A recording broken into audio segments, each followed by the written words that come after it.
যে বা যারা বলেছিল যে আরসিবি ফাইনালে পৌঁছাতে পারবে না, তো তাদের জন্য বলছি 1 মিনিট নীরবতা পালন করা দরকার।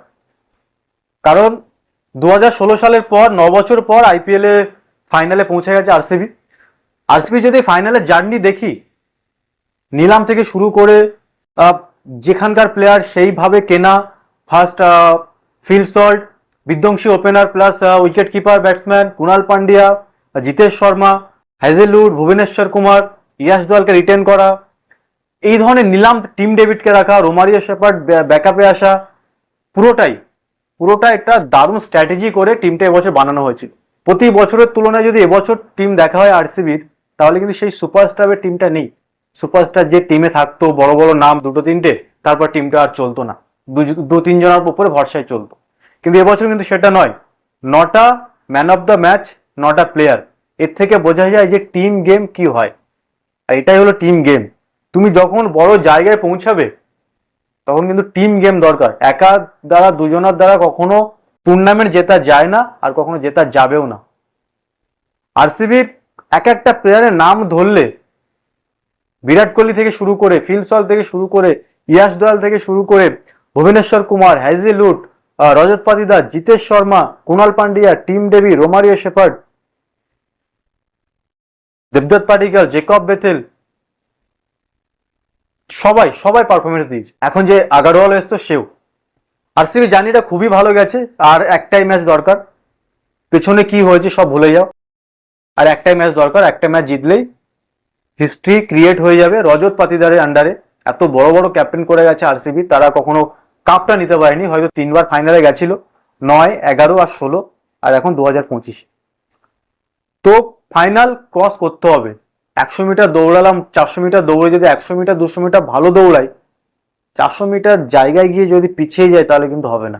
ফিনিশিং টাচটাও দিতে হবে, লাইনের ওপারেও যেতে হবে। আজকের ম্যাচটা থেকে কিছু হয়তো শিখবে পাঞ্জাব কিংস, কারণ পাঞ্জাব কিংস টপ 2-তে ফিনিশ করেছিল।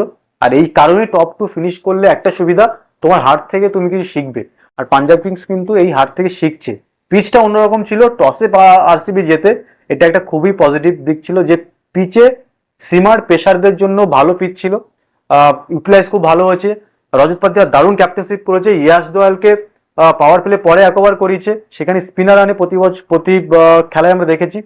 পাওয়ার প্লে হয়ে যাওয়ার পর ইয়াশ দয়াল নেহাল বাদিরাকে বোল্ড করলো। শুধু ফাস্ট বোলার না, সুয়াস শর্মা যে গুগলিগুলো পিক করতে পারলো না, স্টয়নিস আর শশাঙ্ক সিং, মুশের খান, দারুণ। ফাস্ট বোলার যেমন বড় কথা বলছি, স্পিনারও কিন্তু বড় কথা বলা দরকার। দারুণ, এক্সেলেন্ট পুরো টিম গেম প্লাস ফিল সল্টের বিধ্বংসী ইনিংস, ফেয়ারলেস, এটাও একটা ভালো দিক।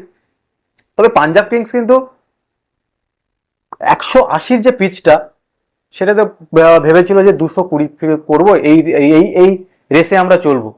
কিন্তু না, আমি কখনো বলেছিলাম যে নকআউট স্টেজে বা এই যখনই কোয়ালিফায়ার, এলিমিনেটর, ফাইনাল খেলা হয় না, তোমাকে 160-70ও কিন্তু কখনো ম্যাচ যেতে হবে, আর তোমাকে সেইভাবেই খেলতে হবে।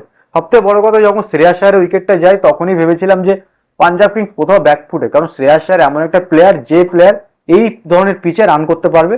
আর তার উইকেট যখন গেল, আর তার পাশাপাশি যখন শশাঙ্ক সিং এই ধরনের সিচুয়েশন থেকে টিমকে ভালোভাবে বার করেছে এবছর, তখনই পাঞ্জাব কিংস ভেঙে গেছে। তবে এখনো চান্স আছে। কাল বড় ম্যাচ, এলিমিনেটর, যে জিতবে পাঞ্জাব কিংস খেলবে। আশা করবো পাঞ্জাব আর ব্যাঙ্গালোর যেন ফাইনাল হয়, আর একটা নতুন টিম যেন কাপ পাক, তবে আইপিএল ভালো হয়। তবে কাল বড় ম্যাচ আসছে, Gujarat versus Mumbai Indians, eliminator. যে হারবে সে বাড়ি, আর যে জিতবে সে পাঞ্জাব কিংসের সঙ্গে, এই মুলানপুরেই হবে। আর মুলানপুরে যে জিতবে second qualifier direct Ahmedabad, final হবে আরসিবি। আরো ভিডিও আসবে, ফাইনালের ভিডিও তো আসবে অবশ্যই, আর এই ধরনের ভিডিও তো আসতেই থাকবে, শুধু আইপিএল নয়। নেক্সট টেস্ট সিরিজও আসছে ইংল্যান্ডের, এই নিয়ে আরো অনেক কিছু আলোচনা হবে। তো আমার ভিডিও যদি আপনাদের ভালো লেগে থাকে, দয়া করে চ্যানেলটা সাবস্ক্রাইব করে দেবেন, আর লাইক অ্যান্ড শেয়ার করতে ভুলবেন।